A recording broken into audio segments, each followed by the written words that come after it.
Il me revient maintenant d'introduire une personne qu'on ne présente plus, Michel Serres, tant elle est connue de nous tous, et bien au-delà des aéropages que nous pouvons fréquenter. Nous savons que son savoir est encyclopédique, si je puis me permettre, tant il met en relation les sciences les unes avec les autres, et chacun d'entre nous a pu faire l'expérience, en l'entendant ou en le lisant, de ce qu'il pouvait nous apporter personnellement. Je dois dire que parmi les choses que j'ai retenues, et puisque l'un des livres que nous avons là le rappelle, et puisque je suis aussi doyen d'une faculté où on tente parfois de parler d'éducation, eh bien, je voudrais rappeler ici le discours que vous avez fait à l'Académie française en 2011, les nouveaux défis de l'éducation, qui a donné lieu à ce petit ouvrage, si je puis dire, par le format, mais non pas par ce qu'on y lit, en tous les cas, petite poussette que les uns et les autres avaient pu découvrir, puisqu'il a reçu un énorme succès en librairie. Michel Serres, vous avez bien connu René Girard. On peut dire que vous avez compagnonné avec lui, à la fois humainement et intellectuellement. Vous étiez donc une des personnes adaptées à nous introduire à sa pensée. Et vous allez aujourd'hui aborder le sujet à travers une conférence intitulée les trois sacrifices, qui nous permettra de nous introduire à Jonas et à trois sacrifices à travers l'homme, la faune et la flore. Je vous remercie et vous laisse la parole. Merci beaucoup. Mon intervention, en effet, s'appelle les trois sacrifices, parce que je pense qu'on peut définir une sorte de loi des trois états en passant de l'Ancien Testament vers le Nouveau Testament. Alors je crois que je n'apprendrai à personne le premier stade de cette loi des trois états. Il s'agit en effet du sacrifice humain que vous connaissez tous. En effet, certaines cérémonies archaïques sacrifiaient un humain, une femme ou un enfant, et de cela nous avons des exemples nombreux. Par exemple, au livre biblique des Juges, la fille de Jephthé tombe sous le coup de son père, qui avait promis, en cas de victoire sur les Ammonites, de sacrifier le premier venu. Et il se trouve qu'après son triomphe, c'est sa fille qui, en dansant et en chantant, a célébré sa victoire. Il a dû donc la sacrifier. En parallèle, dans l'histoire grecque, l'histoire archaïque des Grecs, nous avons à peu près le même schéma avec Agamemnon, qui est le roi Telée en route vers Troie. Or, il se trouve que la flotte athénienne allant vers Troie se trouve bloquée à un endroit par manque de vent. Et Agamemnon promet à Jupiter de sacrifier, s'il a du vent, la première venue, ou le premier venu. Et la première venue, de nouveau, c'est l'Iphigénie, et de nouveau, le père tue sa fille pour du vent. Donc, on a beaucoup de figures de cette affaire-là, et en particulier la figure abominable des Aztèques qui, au haut de leur pyramide, non seulement sacrifiaient un humain, mais le dépeçaient, et le prêtre qui l'avait sacrifié s'habillait de sa dépouille. Alors, ce premier acte est connu de tout le monde, le deuxième acte d'ailleurs aussi, je ne vous apprendrai de nouveau rien. Vous le savez que la Bible raconte le premier pas pour abolir cette abomination.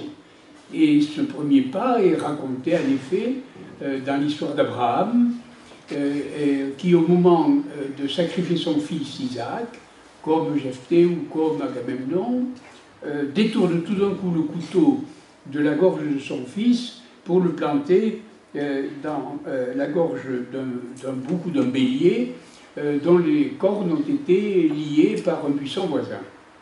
Alors là, on voit très bien que l'histoire glisse du sacrifice humain au sacrifice animal.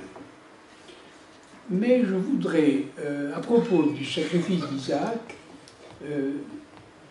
essayer de déterminer un moment intéressant ou un moment, disons, limite, où le couteau, par une sorte d'hésitation, de cette hésitation sainte, va hésiter entre Isaac et le bélier. Et je voudrais raconter une image contemporaine de cette hésitation, de ce moment décisif. Certains d'entre vous, peut-être ayant voyagé en Espagne, ont assisté à une course de taureaux. Et j'ai toujours pensé, moi qui suis un peu de cette culture-là, que la corrida a été la célébration d'ailleurs probablement inconsciente, du moment solennel où l'humanité a fait dériver sa violence de l'homme vers l'animal. Et en effet, si on regarde ce qui se passe dans la corrida, on voit très bien qu'une foule assemblée dans une sorte de cercle de cirque rond et criant sans arrêt en boucle la même parole, regarde ce qui se passe là. Et qu'est-ce qui se passe là? Il se passe que, précisément, on est toujours en train de revivre intensément le moment décisif dont je viens de parler à propos d'Abraham. C'est-à-dire, à un certain moment, le couteau va passer, je le disais, d'Isaac vers le bélier. Et dans la course du taureau, on ne sait pas vraiment qui va mourir, ou du matador ou de la bête.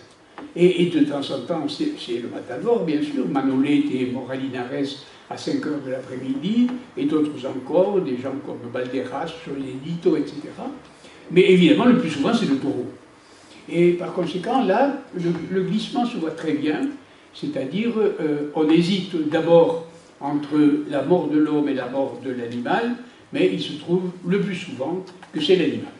Et par conséquent, très bien, on a bien compris que la corrida marque le moment d'histoire des religions où le sacrifice se passe du sacrifice humain au sacrifice animal. Bon, bien sûr, aujourd'hui, tout le monde considère la corrida comme une épreuve sauvage et sanglante qu'il faudrait abolir. Mais, si on l'abolissait, il y aurait un petit problème, c'est qu'à dire que l'élevage des muras, c'est-à-dire des taureaux de course, on l'abolirait tout de suite, ce qui consisterait à tuer l'espèce au lieu de tuer les individus un par un, ce qui serait bien plus abominable encore. Ce n'est que le deuxième stade. Je voudrais définir maintenant le troisième stade qui a attaché mon attention depuis quelque temps. Et pour le définir, je voudrais revenir au chapitre 8 de l'Évangile selon saint Matthieu, où on apprend que dans la barque, Jésus dormait profondément lorsque l'orage s'est levé sur le lac. Et cette image-là, ou ce récit-là, reprend de façon relativement précise un texte du livre de Jonas, justement, dont vous parliez tout à l'heure, mon père, où précisément Jonas embarquait sur un bateau et, ayant trouvé une place à fond de cale, dormait profondément lorsque l'orage s'est levé sur la mer. Par conséquent, on a là une sorte de parallèle qui m'interroge assez pour relire avec précision le dit livre de Jonas. Alors évidemment, comme vous le comprenez, et nous sommes là pour en parler, le schéma de René Girard nous permet de comprendre que l'orage en question ne soulève pas vraiment les flots, mais représente d'une certaine manière la crise sacrificielle ou la crise de violence qui est en train de sévir parmi les marins.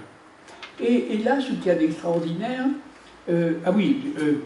donc c'est vrai dans le cas de l'Évangile, c'est vrai dans le cas de Jonas, on pourrait citer d'autres cas, je pense vraiment au déluge de Noé, où effectivement la crise des eaux, ainsi, représente la guerre de tous contre tous, et où tout le monde périt, sauf un reste, ce qui est une image beaucoup plus réaliste que les abstractions de Hobbes ou de Rousseau. Et pour revenir au livre de Jonas, le récit raconte que Jonas lui-même dit « Je sais parfaitement que c'est à cause de moi que cette grande tempête est contre vous. » Donc il déclare réellement qu'il est le responsable, et à ce moment-là, puisqu'il est le responsable, les matelots le saisissent et le jettent à la mer. Et en le jetant à la mer, l'orage aussitôt s'apaise. Or, il se trouve que dans le cas de l'évangile de saint Matthieu au chapitre 8, Jésus se réveille et, je cite, « Debout, menaça les vents et la mer, et il se fit un grand calme. » émerveillés, les hommes disaient: quel est-il celui-ci pour que les vents et la mer lui obéissent? Mais je crois que les matelots qui ont expédié Jonas dans les eaux de la mer auraient pu se poser évidemment la même question, mais ne se posent pas la question quand ils étaient persuadés, comme d'ailleurs Jonas lui-même, que c'était la faute de Jonas, que l'orage advenu sur la mer était vraiment la faute de Jonas. Par conséquent, ils ne se posaient pas la question. Mais nous autres modernes, nous nous posons la question, et nous savons parfaitement qu'il était innocent de ce crime improbable, et nous voyons deux issues miraculeuses pour la colère et pour les eaux. Bien sûr, on peut comprendre dans le cas de Jésus que c'est avec des paroles qu'on peut résoudre des haines et des querelles ou une crise sacrificielle. Très bien. Je vous demande maintenant de faire un peu attention, parce que c'est ici que va se jouer le virage décisif. En effet, si on compare le livre d'Abraham, où, je le répète, Abraham ne tue pas son fils mais la bête, au livre de Jonas, où effectivement sont en jeu à la fois un homme et une bête, le passage est très intéressant. Je veux dire par là que c'est bien la bête qui sauve Isaac, c'est bien le bélier avec ses cornes attachées au buisson qui va sauver Isaac, mais cette bête meurt, mais cette bête est sacrifiée. C'est ce qu'on appelle tout à l'heure le stade 2, c'est-à-dire le sacrifice animal. Or, l'histoire de Jonas est beaucoup plus intéressante que celle-là, et semble pouvoir être datée d'un moment beaucoup plus récent, parce que Jonas, en effet, est sauvé, il n'y a pas de sacrifice humain, puisque un poisson, une baleine peut-être, le prend et le dévore, et il reste 3 jours dans le ventre du poisson, comme Jésus va rester 3 jours au tombeau. Mais par la suite, le poisson va vomir Jonas sur le rivage, donc le sacrifice humain est évité. C'est pas intéressant, parce que nous savons déjà que le sacrifice humain est évité. Mais ce qui est intéressant, c'est que le poisson vomit Jonas, mais ne meurt pas. Contrairement au bélier, le bélier sauve Isaac en mourant, mais le poisson sauve Jonas sans mourir. Par conséquent, là, il y a un pas en avant, et un pas très intéressant, parce que précisément, on voit dans le livre de Jonas que le sacrifice humain est évité, d'accord, mais le sacrifice animal aussi. Et par conséquent, on voit très bien comment le premier stade et le deuxième stade appellent un troisième stade. Et c'est ce troisième stade qui m'intéresserait aujourd'hui de développer devant vous, en pensant vraiment que dans le livre de Jonas, il y a la transition réelle entre l'Ancien Testament et le Nouveau Testament. Alors, comment oublier maintenant quel sacrifice va donc remplacer le sacrifice humain disparu et le sacrifice animal disparu? Est-ce qu'on en reste là? Eh bien, il se trouve, si vous voulez, que le taureau ou le bélier avait laissé place au poisson. Il y avait une substitution de faune. Et je crois qu'il y a maintenant une nouvelle substitution, une nouvelle vicariance. Le mot vicariance étant le même que le mot victime. Et en effet, à la fin des 4 évangiles, voilà un nouveau virage qui s'accomplit. Savoir qu'il y avait sacrifice humain, puis sacrifice de la faune, un bouc ou une baleine ou un taureau, hein, dans les 3 exemples que j'ai pris, bouc, baleine ou taureau, mais que le glissement va se jouer non pas vers la faune, mais vers la flore. C'est-à-dire on va glisser maintenant du bouc, de la baleine, du taureau, vers le pain et le vin. Vers le pain et le vin. Alors, la messe, ou le sacrifice de la messe, va unir la scène du jeudi et la passion du vendredi au dimanche de la résurrection, et commémorera le moment solennel où l'hostie et la boisson du calice se changent dans le corps et le corps et le sang du Christ. Alors, au bilan de ces 3 passages, je dirais, tu ne tueras plus un homme, mais une bête, Ancien Testament. Nouveau Testament, tu ne tueras plus un homme, ni un animal, mais tu consommeras du pain et du vin. Et Jonas, ici, m'intéresse beaucoup, puisqu'il reste un équilibre entre les trois lois, puisque ne meurt dans son livre ni l'homme ni l'animal. Et il fait appel à un troisième sacrifice éventuel. Et vous le savez sans doute, bien des commentaires considèrent que le vomissement de Jonas par la baleine ou le poisson est une image annonciatrice de la résurrection du Christ. Alors maintenant, je voudrais attaquer la question réellement théologique, c'est-à-dire la tradition et la théologie ne cessent de questionner sans cesse le passage du corps et du sang vers le pain et le vin, ou le passage inverse du pain et du vin vers le corps et le sang, et pour le dogme de la présence réelle, méditer sur l'identité de ces substances.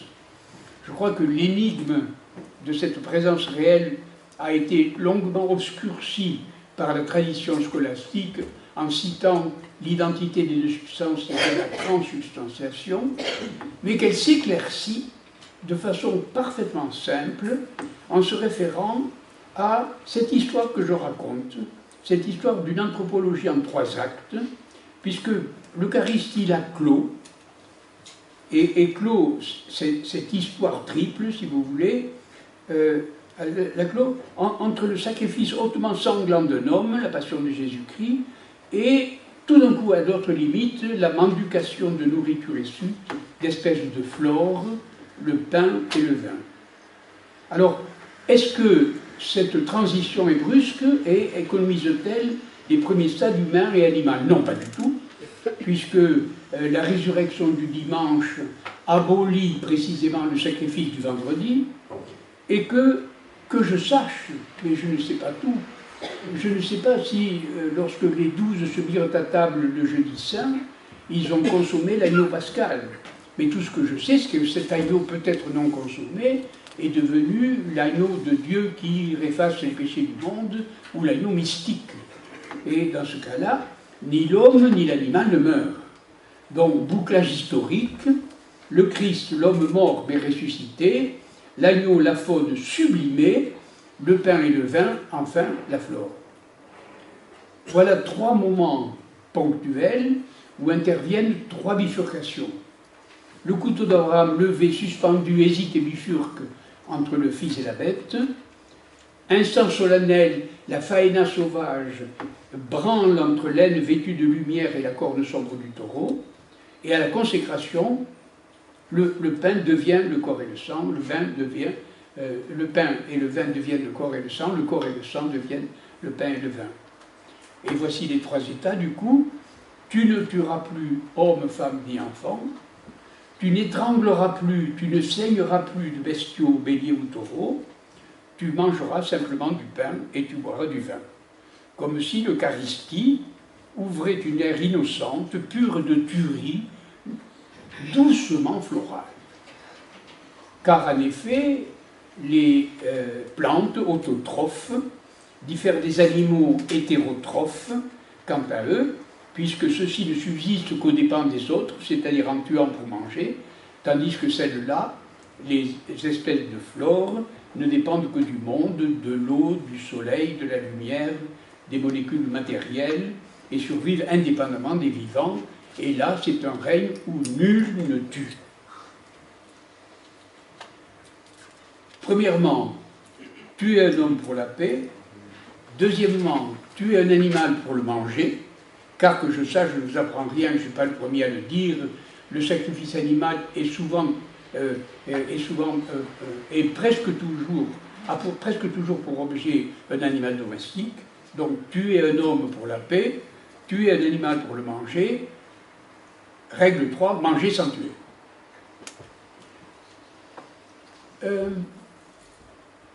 Je n'ai pas fini parce que j'ai une sorte de da capo vers l'origine. Je viens de décrire la fin d'une histoire.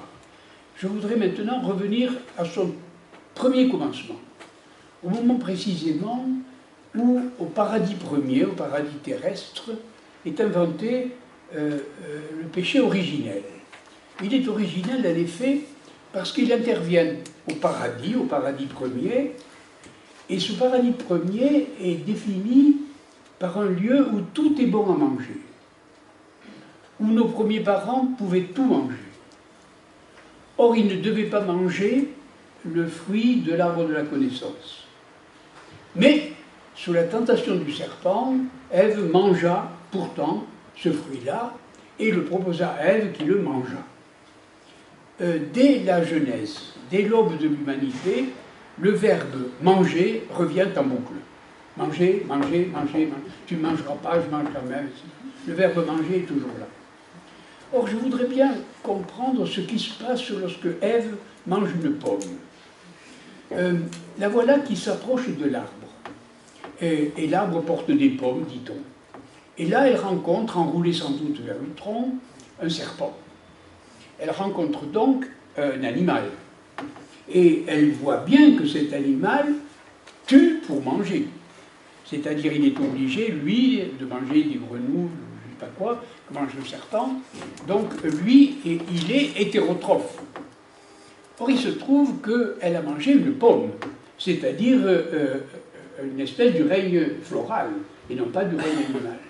Et par conséquent, il y a une sorte de différence entre Ève et le serpent, là, comme si Ève, mangeant la pomme, se révoltait contre l'obligation toute naturelle de tuer pour manger.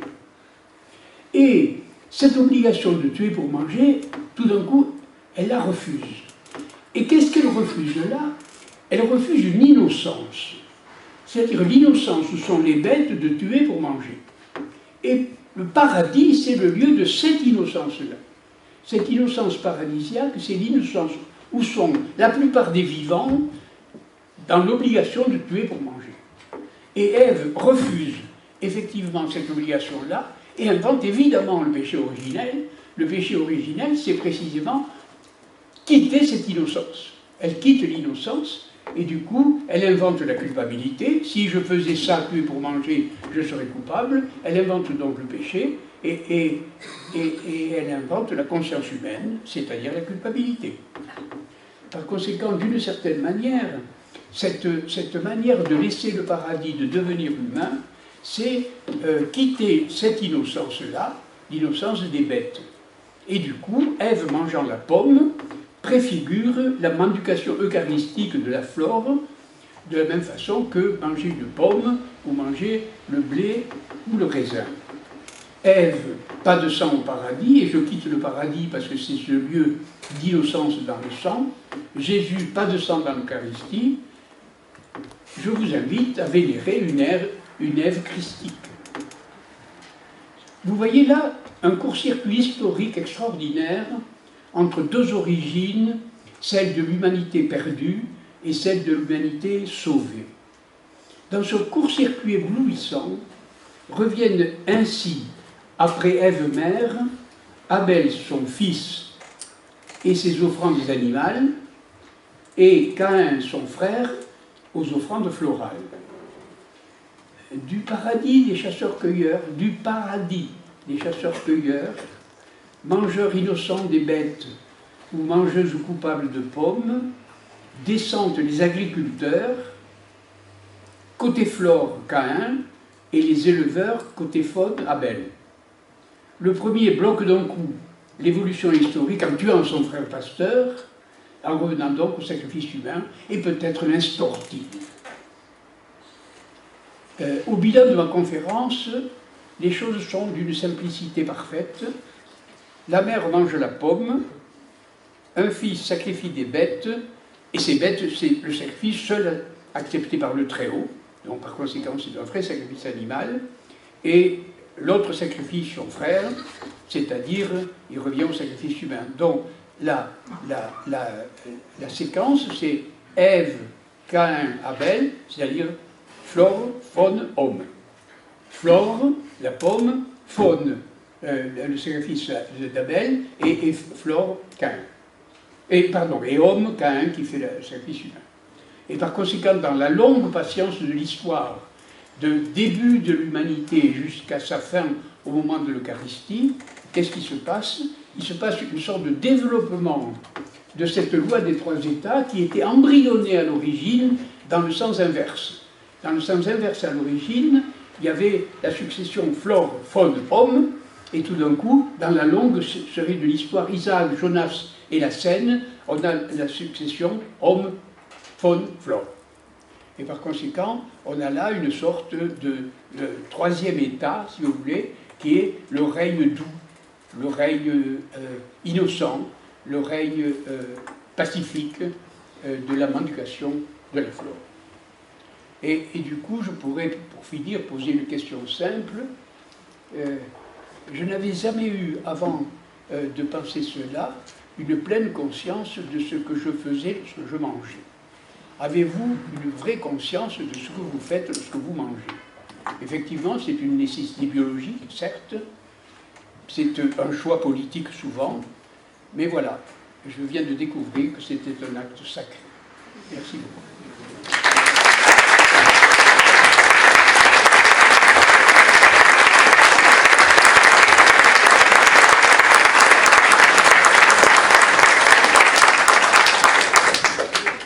Merci beaucoup Michel Serres, vous avez fait une belle réflexion et méditation sur l'humanité et sur l'Eucharistie, qui pourra nourrir les réflexions des uns et des autres.